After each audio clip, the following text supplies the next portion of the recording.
Hello, Hoopsa here. Euro 2024 is finally out of the way, so now we can get back to focusing on what really matters. Queen's Park Rangers. The R's are officially back on home soil and they're back at Heston as of today. So in this video I thought I'd do a recap of the pre-season trip to Girona, Chris Willock's departure to Cardiff City, Taylor Richards' loan to Cambridge United, and the murmurs of a potential championship club interested in signing Lyndon Dykes. Let's jump straight in, and if you're not already a subscriber, make sure you hit like and subscribe if you enjoy the video. Pre-season began just over 2 weeks ago with that trip out to Girona. Here is the squad that travelled, 27 players in all, including our 3 new signings so far: goalkeeper Paul Nardi, centre-back Liam Morrison, and right-back Haverton Santos. As you can see, the squad was predominantly senior players, but a number of development squad players also joined the party, including Daniel Benny, Ryan Colley, Alfie Lloyd, Harry Murphy, Matteo Solomon, Laurent Thaler and Alfie Tuck. Match number 1 came on Friday the 5th of July with a 2-0 win against Andorran champions Santa Coloma. Marty fielded 2 completely different sides in each half, with Liam Morrison making his R's debut in the first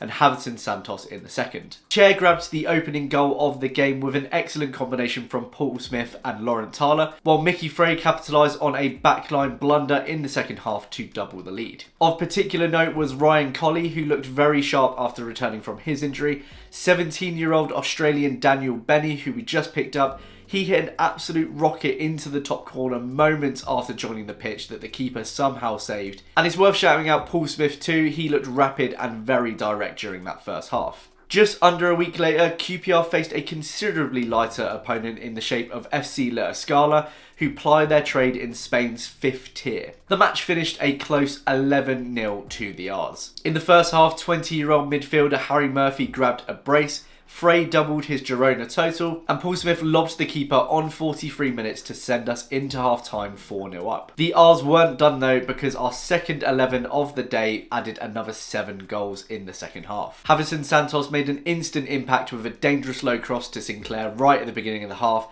but he put that one wide, and unfortunately that was the story of his half in multiple instances. Dixon Bodder instigated things 10 minutes later though, putting Sinclair clean through to square to Chair for his first of the game. Santos then scored his first QPR goal on 75 minutes, smashing in Chair's rebounded shot, and he would then grab his second of the game 7 minutes later, but not before Daniel Benny had casually slotted in a cutback. Chair grabbed his second of the game on 86 minutes, Armstrong finally found the net a minute later, and Elias then completed his hat-trick with another clinical finish inside the box. Obviously, as I say, a very generous second opponent of this pre-season tour, but these matches are purely about getting minutes into legs and allowing Marty to try different things, which he's been able to do with the full squad over these 2 games. And given we didn't exactly have a joyous pre-season last summer, it's nice to start off with 2 wins, 2 clean sheets, just to get things going again. Spurs on Saturday will be a nice opportunity now to take things up a few gears and see how these players get on against a higher level opposition. Now, of course, a notable omission from that pre-season squad was Chris Willock, a player who, unlike others that have left QPR this summer, had not yet been announced to have left QPR following the conclusion of his contract. We then discovered a couple of days later that he was still in talks about potentially extending his stay with the club. West London Sport were reporting that a 2-year deal was looking likely, with a clause in there to enable him to leave should a good offer come in for him. The player was apparently keen on the deal, but then the days kept going by, and the more and more it went on, the more it seemed that it was going to be unlikely.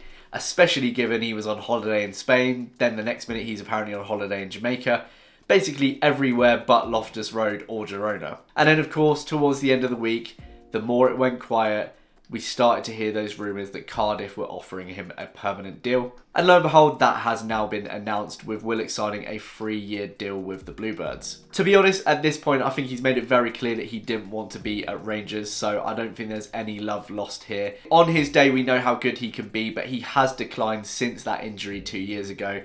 The attitude has been questionable at times. And like I say, if he doesn't want to be here, we don't need to beg, we don't need to keep him, and we don't need to pay him high wages, especially if he's not going to be playing for the badge. I think it's quite clear that Cifuentes and Christian Nauri want to do things very differently, and they put out a pretty word-perfect, scathing statement of Chris Willock once his departure was announced, so they got that one absolutely right. I think this is the right decision. Onwards and upwards. I look forward to whoever's replacing him. And of course, another departure has also been announced, with Taylor Richards joining Cambridge United on a season-long loan with the League One side. Now again, he is a player that was not included in the Girona squad. That spoke volumes about where his future may lie, and so it's not surprising at all to see that we've managed to send him out on loan. I know there's been a lot of talk about personal issues that he's experienced over the last year to 18 months that have kept him away from QPR.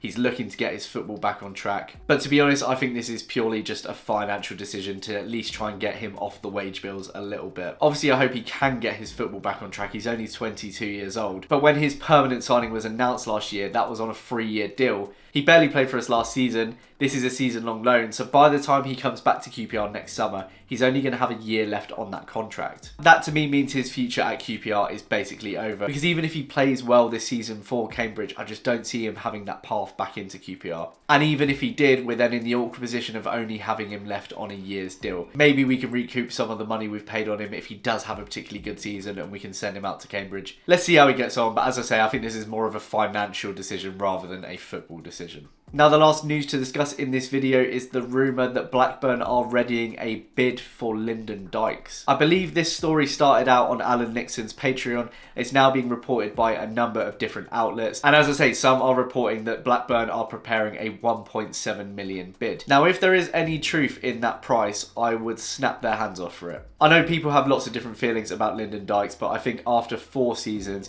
it's not really worked out. It's time for him to be moved on. We need to fund a new striker. And so I'm very, very open to him being sold this summer. With that said, I would be extremely shocked if Blackburn are willing to pay that money. It looks like they've sold a goalkeeper this summer for 1 million, so that may be able to fund this.